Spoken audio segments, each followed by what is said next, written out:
Conservatives Tucker Carlson and Representative Marjorie Taylor Greene had some rare praise for socialist New York City mayoral candidate Zohran Mamdani. Let's watch. That guy was the only person in the New York City mayor's debate to say he wanted to focus on New York City. All the candidates were asked, if you could visit a foreign country, what would it be? And they, of course, all had an answer. I think most said Israel. Great. And he said, I wouldn't go anywhere. I'd stay in New York. And like, if I want to meet Jewish constituents, I'd go to their synagogues, their homes or whatever, but I'd be here in New York because that's what I'm doing. I'm running New York. That's my job. Well, he gave the right answer. He gave the right answer. Both clarified that they do not support Mamdani's policy ambitions, but did say he's the only Democratic candidate connecting with voters and issues specific to New York. As a reminder, Zohran Mamdani stunned political observers last week after his victory against former New York Governor Andrew Cuomo in the Democratic mayoral primary. He's also come under fire by critics for proposing to raise property taxes on wealthy, majority-white neighborhoods. And now he's doubling down on defending his comments that billionaires shouldn't exist. Despite that, he's being heralded as a rising star that has the ability to create a political earthquake in New York and across the country, according to the recent New York Magazine piece. Social media users sounded off about Carlson's and Marjorie Taylor Greene's comments, with far-right internet personality Laura Loomer writing, "For all of the grifters like Rep. MTG and Tucker Carlson who claim Zohran Mamdani won his election because he is America first, that is a blatant lie. He spent his entire campaign and has spent his entire political career talking about Gaza." Chief editor of the Middle East Forum, Jim Hansen, writes, "Reality check, lots of people saying Tucker Carlson and MTG praised Zohran Mamdani. Unfair. They pointed out that he won by focusing on issues people cared about, and both of them slagged him while doing so." This is honestly not super surprising to me to hear this take from Tucker and Marjorie Taylor Greene. Actually, that debate moment was something that I've consistently praised on this show because I thought it was an important sort of America First moment. If you're the mayor of New York City, why the heck do you care about traveling to a foreign country to advocate for those interests? You're not making foreign policy. You're making policy for the people of New York City. That should be your primary focus. Now, there's probably very little else that I agree with Mamdani on policy-wise, but I did think that that moment was pitch perfect. And for the people who are a bit more non-interventionists like Tucker and Marjorie Taylor Greene, I can see why that resonated. Yeah, I think the context here is that Marjorie Taylor Greene and Tucker Carlson, they're really trying to voice their discontent with Trump as it relates to Iran. Yeah. And now this New York story is a huge story, and we'll talk about Mamdani in a second here more. But, you know, he really did focus on New York when there was a lot of pressure in the media and in other aspects to be talking more about Israel, and I think they are voicing their opinion on that. Now, the other important dynamic here is that populism does create interesting bedfellows. And Mamdani really is a populist, and as is, I think, Tucker Carlson, his latest incarnation is sort of a conservative populist as well. And there actually are genuine areas of agreement and common ground there.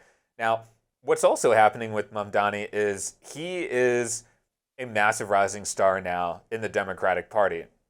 This is a huge political upset to take on the Cuomo political dynasty in New York and win. And, you know, I've been looking at Democratic rising stars for 20 years now, and I would say that Mamdani is a rare political talent. He has an ability to both present well, and he's achieved something that very few politicians are able to, despite many wanting to, which is legitimately carrying the mantle of the happy warrior. And he's directly speaking to working class people. He's had the political skills in that debate, as you're referencing, to say, hey, actually I want to stay here in New York City and not travel to other countries. And he gets that. I mean, in some ways, this is, there's an America first on the right. This is New York City first that he's been embracing, and that definitely caught fire. He was massively outspent. And at the same time, he built this incredible grassroots army of volunteers. He's absolutely going to be a factor moving forward. Yeah, I think so too. He's obviously a very charismatic guy. The ads that he ran were very well done. And I've talked to people who are pretty high up in conservative political world who are like, yeah, he's a great candidate. He's a really good politician. And, you know, he could be a real concern for the Republicans depending on what happens in New York, right? There's always the possibility of Eric Adams and Andrew Cuomo teaming up to try to take him out together, but the general consensus is that he would probably win the general election. And then there's basically, from my perspective, two things that could happen. Yeah. Well, I'll be fair and I'll say three things that could happen. One is that he's not able to accomplish a lot of the things he wants to do. Maybe he doesn't have the power to do it, or he can't get everyone in New York City to go along with him, and things just kind of stay the same that they are now, and he's kind of fades away. Or he could implement all of these things that he's promised on the campaign trail, and it could be a total effing disaster, and New York goes into the dumpster, and there goes his political career. Or the third one, which is I think is the least likely, is that he implements all of these policies and everything's wonderful and New York's great again. And that's what's so different about this situation compared to the rise of AOC and the breakthrough of Bernie Sanders in 2016. Obviously, all of them have carved out a common political space. But the difference is Zohran Mamdani is running to be in a position of real authority, of real governing authority. That's not something that AOC and Bernie have really had to contend with. They've been able to be in the House of Representatives and in the Senate as sort of like a voice. AOC has, love her or hate her, she's not been a legislative workhorse. And as a result, you can sort of, cast out your positions and sort of stake political ground on things.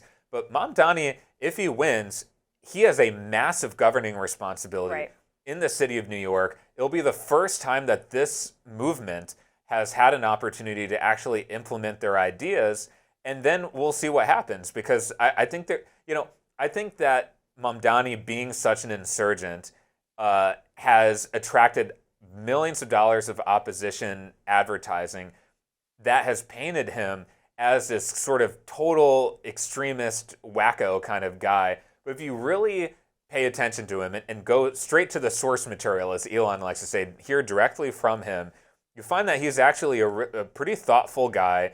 He is a bridge builder, someone who wants to hear from people of different perspectives. He's open to having healthy disagreement, and he's even open to compromise. So as a governing philosophy, I think that it'll be really interesting to see how he leads. He's definitely articulated this progressive vision, and can he bring people together as New York City mayor? If he does that, he will absolutely be a rising star. He might even be a 2028 contender. I think that is the big question as to whether or not he can unite people, because he's had two fumbles on that part so far. One with the Intifada comments, which he sort of tried to walk back but not fully, and then the comments about taxing wealthy white neighborhoods more than minority neighborhoods. And it's like, why did you bring race into that? If you just want to tax the billionaires, just say that. Yeah.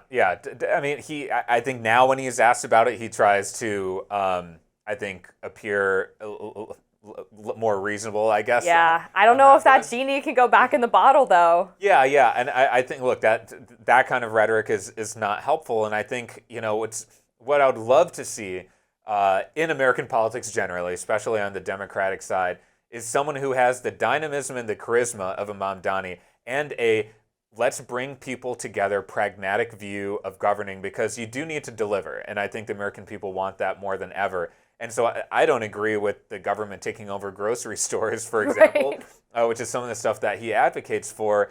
But at the same time, knowing people in his orbit, he's an extremely smart guy. I have friends who serve the New York State legislature with him. This guy's the real deal. And people, and if he wins, it'll be a game changer. We will see what happens. Color me skeptical. All right, well, next up, the UN nuclear watchdog is calling Trump's bluff on damages to Iran's nuclear program. We'll discuss that next.